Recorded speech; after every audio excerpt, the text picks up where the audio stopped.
The American Red Cross has been involved in a partnership with the Asia Disaster Preparedness Center since 2009. And in particular, we work on first responder training at the community level and on early warning at the community level as well. And then some tailor-made training that complements the work that we do within the Red Cross and Red Crescent movement.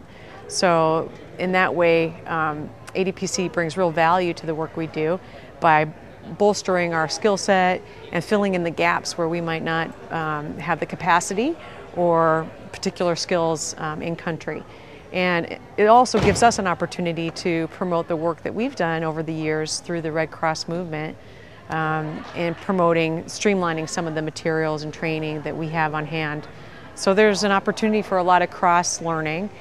And I would also say that ADPC is very well poised in Asia to serve as a real sort of nexus for partnerships. And certainly within the Red Cross and Red Crescent movement, we have a lot of partners, millions of volunteers, representation at the community level throughout the world. But we sometimes just look within ourselves, our Red Cross family, and we need to look out more to avail ourselves of the experience beyond the Red Cross movement. So in that way, it's a real exciting partnership and certainly one that the American Red Cross values very highly.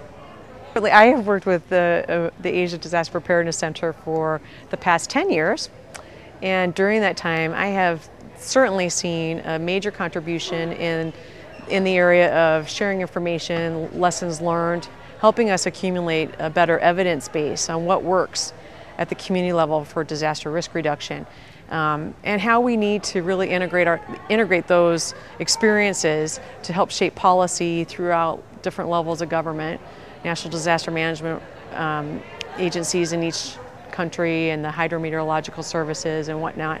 So we really need to connect the dots better, and ADPC has made a huge contribution in helping us do that. And then also I would say in the training capacity. You know, it requires a lot of human resources to train people, and it's just a difficult endeavor, and it's a slow going sometimes. We have to have a cumulative effect to really have impact.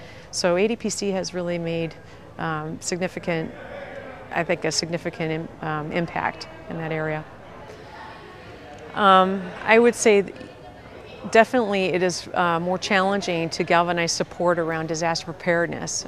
Traditionally, we see resources come in for disaster response, and you know, when a disaster happens, it's in the limelight, it's in the news, and people are very concerned about meeting emergency needs, saving lives, and providing critical relief, and then getting people back on their feet, so helping them recover their livelihoods and other productive assets.